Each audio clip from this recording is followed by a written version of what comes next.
warahmatullahi wabarakatuh.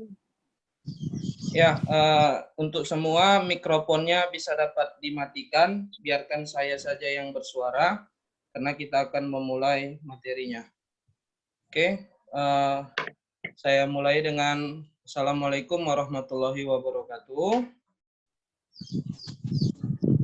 Ya, materi kita hari ini yaitu mengenai MSDM, Manajemen Sumber Daya Manusia. Nah, dari segi pengertian, MSDM itu menurut Mangkunegara berpendapat bahwa MSDM merupakan suatu perencanaan, pengorganisasian, pengkoordinasian, pelaksanaan, dan pengawasan terhadap pengadaan, pengembangan, pemberian balas jasa, pengintegrasian, pemeliharaan, dan pemisahan tenaga kerja dalam rangka mencapai tujuan organisasi. Kemudian menurut Samsudin berpendapat MSDM adalah suatu kegiatan pengelolaan yang meliputi pendayagunaan, pengembangan, penilaian, pemberian balas jasa bagi manusia sebagai individu, anggota organisasi, atau perusahaan bisnis. Kemudian ada menurut Hamali berpendapat MSDM adalah merupakan suatu pendekatan yang strategis terhadap keterampilan, motivasi, pengembangan, dan manajemen pengorganisasian sumber daya. Kemudian ada komponen data dari SDM. Yang pertama, kualitas pekerjaan dan inovatif. Ya, maksud di sini ialah kualitas pekerjaan dan inovatifnya adalah suatu hasil yang dapat diukur dengan aktivitas dan efisiensi atau pekerjaan yang dilakukan oleh sumber daya manusia atau sumber lainnya dalam pencapaian tujuan atau sasaran. Inovatifnya apa? Inovatifnya yaitu kemampuan seseorang dalam mendayagunakan kemampuan dan keahlian untuk menghasilkan karya baru, ya. Jadi kita di SDM ini memerlukan kualitas, kemudian inovatif. Jadi kita sebagai SDM, kalian sendiri juga sebagai SDM itu harus mampu memiliki kualitas pekerjaan agar perusahaan-perusahaan atau lembaga-lembaga instansi manapun dapat melirik kita sebagai SDM tersebut. Kemudian kejujuran dalam bekerja, ya. Kejujuran dalam bekerja itu sangat diharuskan untuk di suatu perusahaan. Kalau kita tidak jujur, otomatis kita tidak akan dipercaya oleh orang. Jadi kejujuran itu sangat penting. Kemudian kehadiran dalam bekerja. Ya, namanya kita bekerja, kemudian kita harus disiplin. Salah satu disiplinnya itu ialah kita kehadiran kita tepat waktu, pulang kita juga tepat waktu. Kemudian jika perusahaan memerlukan kita untuk lembur, kita bersedia untuk lembur dengan persyaratan kompensasi yang diberikan itu sepadan. Kemudian sikap dalam bekerja. Nah, sikap dalam bekerja ini juga menentukan, ya, menentukan kita memiliki kualitas atau tidak. Sikap itu apa? Sikap itu yaitu sikap positif. Diperlukan terutama jika menemukan masalah dalam pekerjaan. Nah, kita harus pandai bersikap, pandai berkomentar ketika kita mendapatkan suatu permasalahan, kemudian kita memberikan solusi terhadap pimpinan kita. Itu kita diharuskan di dalam perusahaan. Kemudian inisiatif dan kreatif, ya. Nah, kemudian apabila ke perusahaan mengalami stuck dalam berpikir, stuck dalam berinovasi, nah kita sebagai SDM tadi itu harus mampu memberikan suatu inisiatif dan kreativitas kita. Ya kita berikan saja. Kita informasikan kepada pimpinan kita, Pak, saya ada ini. Kira-kira bisa nggak Pak untuk kita kembangkan di perusahaan kita? Nah itu perlu ya, itu perlu ada di dalam diri seorang SDM. Kemudian keandalan dalam bekerja, ya, itu sudah pasti ya, keandalan, arti keandalan itu kita mampu, ya, kita mampu menjaga pekerjaan, kita mampu menjalani kepatuhan terhadap prinsip-prinsip moral dan etika kerja kita. Kita mampu mengembangkan karakter diri yang taat, moral, dan etika. Itu keandalannya. Kemudian pengetahuan tentang pekerjaan. Nah, kita bekerja di suatu perusahaan, kita melamar di suatu perusahaan, sudah pasti kita mengandalkan pengetahuan kita. Nah, bidang kita apa? Nah, kalian nanti tamatkan sarjana ekonomi. Ya, sarjana ekonomi. Prodinya konsentrasinya apa? Manajemen. Nah, kalian harus sudah mampu menguasai 4 tahun nanti ke depan apa itu ilmu manajemen. Sehingga kalian nanti akan dipekerjakan atau bergabung di perusahaan-perusahaan besar dengan pengetahuan kalian. Apa misalnya bank, ya itu orang-orang yang menerapkan ilmu manajemen. Kemudian perusahaan-perusahaan lain yang berkaitan dengan adanya SDM tadi. Nah, kita di situ harus berperan karena kita nanti bisa jadi akan menjadi seorang manajer, ya, mengatur. Itu pekerjaan seorang manajer. Kemudian kita harus tanggung jawab terhadap pekerjaan kita, ya. Jangan pula nanti banyak karyawan atau SDM sekarang itu istilahnya mail, ya kan, bekerja kemudian dia mencari-cari alasan untuk permisi, untuk keluar di jam-jam bekerja. Itu tidak baik untuk komponen data SDM kita, artinya data dalam diri kita. Kemudian pemanfaatan waktu dalam bekerja, ya kita bekerja punya target, ya. Nah, setiap orang, setiap perusahaan ataupun kelompok itu memiliki target untuk mencapai satu tujuan. Jadi kita pun bekerja di suatu perusahaan itu harus memiliki waktu, limit waktu kita. Jam sekian ke jam sekian kita harus sudah bisa menyelesaikan pekerjaan tersebut. Jangan pula nanti pekerjaannya cuma sedikit, leha-leha kita banyak sehingga mengulur-ulur waktu. Nah, itu dapat merugikan perusahaan. Ya, itu harus diperhatikan. Kemudian fungsi manajemen, ya. Fungsi manajemen sumber daya manusia. Itu ada perencanaan, pengorganisasian, pengarahan dan pengadaan, kemudian pengendalian, pengembangan, kompetensi, pengintegrasian, pemeliharaan, kedisiplinan, pemberhentian. Nah, jadi kalau istilah fungsi manajemen yang ketika kita belajar lalu itu, fungsi manajemen itu kita tahu cuma istilah POATS, kan? Planning, Organizing, Actuating, Controlling. Itu POATS. Nah, di manajemen SDM itu ada beberapa tambahan. Seperti apa? Seperti kompetensi, pengintegrasian, pemeliharaan, kedisiplinan, pemberhentian. Nah, itu yang berkaitan dengan SDM tadi. Ya, seorang SDM harus dituntut punya kompetensi, punya integrasi, mampu memelihara dalam arti mensejahterakan karyawannya atau pegawainya. Kemudian SDM tersebut dituntut untuk disiplin, ya. Jika tidak disiplin, melanggar aturan-aturan yang sudah ditetapkan, maka dijatuhkanlah sebuah pemberhentian. Nah, itu yang berkaitan langsung dengan SDM tersebut. Kemudian ada peranan manajemen SDM dalam organisasi. Ya, yang pertama itu perspektif politik. Ya, perspektif politik ini dimaksudkan ialah lebih mengarah pada sudut pandang makro. Ya, jadi bagi-bagi pelaku-pelaku usaha, ya, yang usahanya atau perusahaannya skala menengah ke atas. Nah, itu pasti bersinggungan dengan sebuah politik. Ya, prevalensi dan peranan MSDM pada perspektif ini bertitik tolak dari keyakinan bahwa SDM merupakan aset terpenting yang dimiliki oleh suatu organisasi. Nah, maka karena itu menjadi aset terpenting tadi SDM tadi, maka dilakukan sebuah politik. Politik itu untuk apa? Untuk mengikat kita. Nah, kadang kan ada relasi kita, teman kita yang bekerja di perusahaan ini.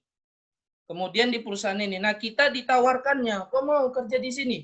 Gajinya tinggi segala macam kan. Tapi karena kita sudah nyaman, kemudian kita terikat oleh politik, sehingga kita mengurungkan diri untuk bergabung. Itu maksudnya tadi, peranan perspektif politik tadi, ya. Kemudian ada perspektif ekonomi. Ya, perspektif ekonomi ini dimaksud, ya, orang sering beranggapan bahwa pemahaman MSDM tidak lain karena untuk kepentingan ekonomi semata-mata ditinjau dari sudut perspektif ekonomi, ya. Bobot perhatian dan tekanan yang diberikan terhadap MSDM seolah-olah karena revalansinya yang lebih dekat pada sisi yang satu ini. Artinya bahwa MSDM dianggap lebih erat kaitannya dengan ekonomi. Ya, sudah pasti ya, namanya ekonomi itu berhubungan dengan kehidupan kita. Ya, bak istilah orang berkata, sejengkal perutnya yang dipentingkan. Nah, itulah istilah ekonomi kita. Ya, itu mengenai perspektif pandangan kita mengenai ekonomi. Kemudian mengenai hukum. Sudah pasti ya, namanya kita berorganisasi ya berkaitan dengan SDM, maka hukum-hukum itu harus kita ketahui ya, seperti peraturan, ketentuan atau perjanjian-perjanjian yang pada dasarnya mengatur tentang hak dan kewajiban. Ya, ini biasanya kalau yang kerja di perusahaan-perusahaan misalnya di pabrik atau apa segala macam itu mereka ada itu istilahnya serikat buruh ya kan. Nah, serikat buruh inilah salah satunya yang mengikat hukum-hukum hak dan kewajiban kita sebagai SDM tadi. Mereka yang menguatkan kita. Jadi misalnya perusahaan ada melakukan intimidasi terhadap kita, nah mereka bantuan lembaga tadi ini yang diorganisir oleh serikat buruh. Nah, mereka lah yang akan membantu kita dengan menetapkan perspektif hukum ini tadi. Oke, yang kemudian mengenai perspektif sosiokultural. Ya, sosiokultural ini maksudnya dapat disoroti dari sosiokultural ada dua. Yang pertama itu sisi yang satu ini lebih peka karena berkaitan dengan harkat dan martabat manusia. Ya, sosial yang pertama itu mengenai harkat dan martabat manusia ya. Yang kemudian kesempatan berkarya merupakan upaya untuk meningkatkan harkat martabatnya. Ya, kemudian sosio-psikologis ya, itu tadi kultural kemudian psikologis mengenai diri kita yang terikat pada norma-norma sosial yang berlaku di dalam masyarakat di mana orang itu menjadi bagian nilai-nilai yang menentukan baik buruknya, wajar tidaknya dan sekaligus menjadi barometer penilaian bagi seseorang. Itu mengenai sosiokultural. Kemudian mengenai perspektif mandiri atau administrasi. Perspektif ini menekankan bahwa peranan organisasi pada zaman modern ini menjadi semakin penting ya. Apalagi kita tahu ya birokrasi kita semuanya itu berkaitan dengan administrasi. Segala pengurusan apapun itu berkaitan dengan administrasi. Ya, mengurus KTP, KK, semua segala macam bahkan ya kita mau vaksin saja pun ada administrasinya. Nah, administrasi itu ribet atau mudah itu tergantung kita menyikapinya. Itu mengenai perspektif administrasi. Kemudian mengenai perspektif teknologi.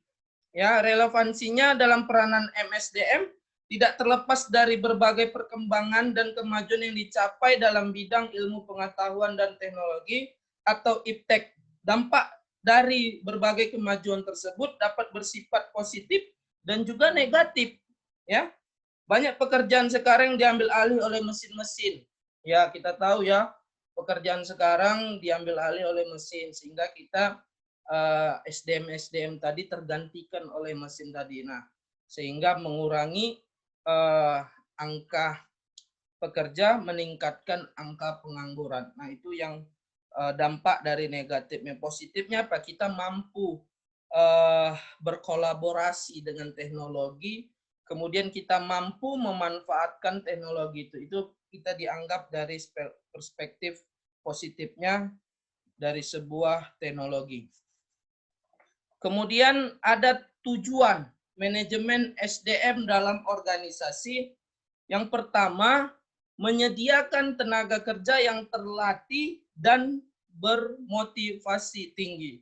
Nah, otomatis ya ketika kita ingin bekerja, otomatis semangat dan motivasi dalam diri kita itu tinggi. Nah, itu yang dapat dilihat dari sebuah perusahaan.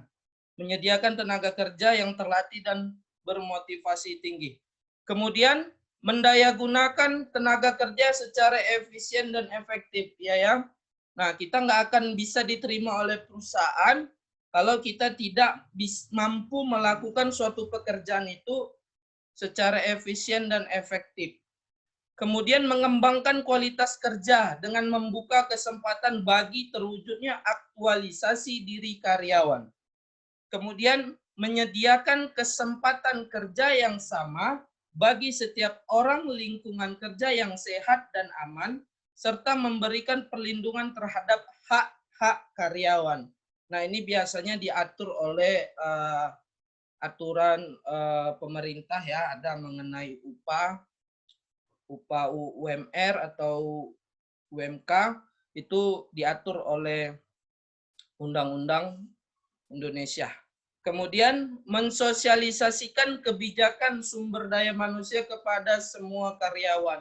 Ya, aturan-aturan itu, kebijakan-kebijakan itu setiap perusahaan itu berbeda-beda. Nah, mereka punya aturan dan kebijakan masing-masing. Tinggal kita bagaimana menyikapinya.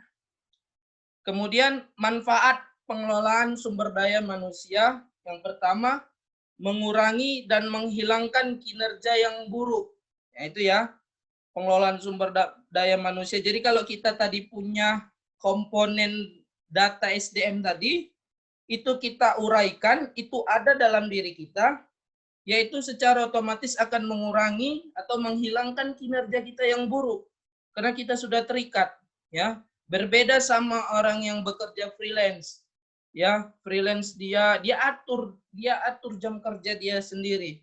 Contohnya misalnya kayak Gojek, Grab, ya, itu termasuk orang-orang yang bekerja secara freelance.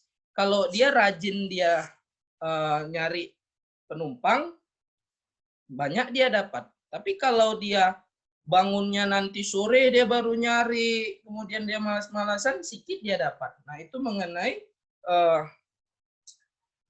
foksi dari freelance tadi.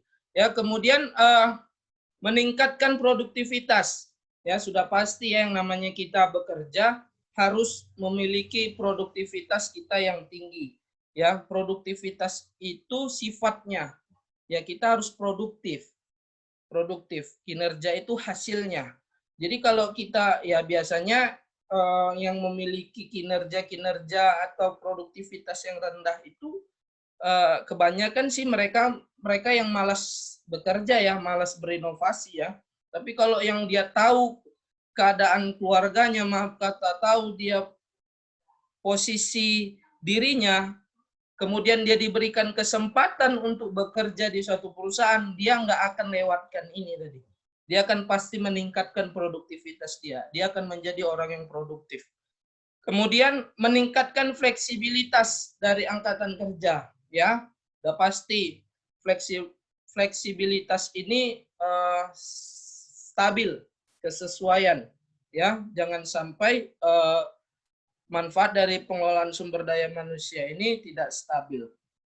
Kemudian meningkatkan komitmen karyawan. Ya, sudah pasti karyawan yang sudah mendapatkan haknya, ya, karyawan tersebut sudah memberikan kewajibannya, kemudian perusahaan akan menuntut sebuah komitmen. Arti komitmen ini mampu memiliki kepercayaan diri, komitmen, mampu menyatukan visi dan misi antara karyawan atau pegawai tadi dengan perusahaan, ya. Kita satukan visi misi kita apa untuk memajukan perusahaan tersebut. Nah, sehingga komitmen itu sangat dibutuhkan. Kemudian mengurangi turnover atau absensi. Ya, itu mengenai manfaat pengelolaan sumber daya manusia. Kemudian pelaksanaan pengelolaan sumber daya manusia. Ya, pengelolaan sumber daya manusia ini bisa saja melalui mutasi. Ya, jadi banyak anggapan kita bahwa mutasi itu dilakukan karena kita melakukan suatu kesalahan. Belum tentu. Mutasi itu bisa dilakukan karena kita dianggap sudah layak untuk naik. Itu dilakukan mutasi. Atau pimpinan itu mau melihat suatu penyegaran. Jadi mutasi itu bukan hanya beranggapan bahwa kita memiliki kinerja yang buruk ya, tapi bisa saja karena kita dianggap sudah layak, kemudian kita dimutasikan atau lebih dikenal dengan promosi tadi. Ya, itu mengenai mutasi. Kemudian melalui promosi, ya promosi. Nah, hal ini tentu baru saja saya rasakan ya. Saya setahun yang lalu itu di Biro Rektor. Kemudian alhamdulillah ketika saya selesai S2, saya dimutasikan kemudian dipromosikan menjadi KTU di pertanian. Itu step by step karir yang kita harus rasakan sebagai SDM ya. Nanti pun kalian mungkin yang sudah bekerja di suatu perusahaan, ketika kalian nanti selesai studi S1-nya, mendapat gelar sarjana, ya tidak menutup kemungkinan pimpinan kalian itu karena melihat kinerja kalian baik, bagus, dia akan promosikan kita. Itu si Vera itu, si Fernanda Resa itu bagus kerjanya itu kan. Boleh dia kita promosikan menjadi manajer di perusahaan kita. Kan seperti itu kan. Jadi tidak menutup kemungkinan. Kemudian pengelolaan SDM selanjutnya itu dari motivasi. Ya, motivasi. Motivasi ini bisa datang dalam diri sendiri, diri kita, atau dari orang lain. Yaitu bisa saja karyawan, teman-teman kita, atau pimpinan kita. Ya, seyogianya motivasi ini bisa berdampak positif itu ketika kita melihat lingkungan kita. Ya, jangan pula kita jadi manusia yang iri. Ya, jadi manusia yang iri melihat teman kita dipromosikan oleh pimpinan kita iri nengok dia. Udah tak apa-apa lah itu kita lakukan. Itu nggak boleh. Seharusnya kita termotivasi sama dia. Dia kok bisa ya dipromosikan sama bos? Apa kriteria dia sehingga dia bisa dipromosikan? Oh ini kinerja dia baik. Oh ini tingkat pendidikan dia udah tinggi. Seperti itu. Jadi itu menjadi motivasi diri kita. Kemudian motivasi itu bisa datang dari mana? Dari pimpinan. Pimpinan selaku orang yang dicontoh di dalam perusahaan itu, ya memberikan motivasi, memberikan pengalaman hidup dia terhadap kita. Nah, kemudian itu kita serap menjadi hal yang positif. Itu bisa menjadi pengelolaan sumber daya manusia kita. Kemudian melalui actuating, ya pengarahan. Kita diarahi, kita diawasi oleh pimpinan dengan sebuah aturan. Ya, pimpinan itu nggak akan mengontrol kita, mengawasi kita itu dengan visual mata dia 24 jam atau bahkan 8 jam mungkin jam kerja kita itu melihat kita langsung, tidak. Dia akan ikat itu dengan sebuah aturan. Nah, itu yang menjadi kita meningkatkan disiplin kita. Disiplin kita jadinya. Jadi dengan actuating ini jadi kita tahu. Kemudian cara memotivasi sumber daya manusia. Artinya cara memotivasi diri kita sendiri ini ya. Melakukan pendekatan emosional terhadap karyawan yang lain ya. Jadi ketika kita bekerja di suatu perusahaan jangan jadi orang yang apa ya, non sosial ya. Artinya antisosial kita. Udah, walaupun banyak kalian lihat-lihat di TikTok, ya kerja, ambil gajimu, terus pulang. Ya, itu kalau lingkungannya memang tidak baik. Tapi kalau untuk memotivasi SDM kita perlu bersosial tadi. Kemudian motivasi karyawan dibangun berdasarkan atau didasarkan pada contoh suri tauladan. Nah, itu tadi pimpinan tadi suri tauladan kita ya, orang yang kita contoh ya. Kemudian melibatkan karyawan atau bawahan untuk memberikan usul atau ide dan saran bagi pengembangan sebuah perusahaan. Nah, itu tadi kalian dituntut harus memiliki inovatif dan kreatif. Karena nanti ketika rapat atau briefing di suatu perusahaan, kalian akan diminta pendapat. Jadi kalau hanya diam, sudah nggak ngerti apa-apa, itu dianggap kita tidak memberikan kontribusi ya terhadap perusahaan dalam arti ide. Ya, kemudian menjelaskan mengenai visi misi tujuan serta misi mulia apa sebenarnya yang ada di perusahaan untuk masyarakat. Nah, kita jadi dituntut oleh perusahaan untuk memberitahu apa visi misi sebuah perusahaan kita, apa tujuannya ke masyarakat, apa manfaatnya ke masyarakat. Itu harus kita bisa sampaikan ke masyarakat. Kemudian ya dilakukannya pelatihan manajemen. Ya biasanya bagi karyawan atau pegawai-pegawai yang baru masuk bekerja, itu biasanya diadakan pelatihan manajemen. Ya, karena sekarang corona, wabah COVID, pelatihan-pelatihan tersebut biasanya juga dilakukan secara online.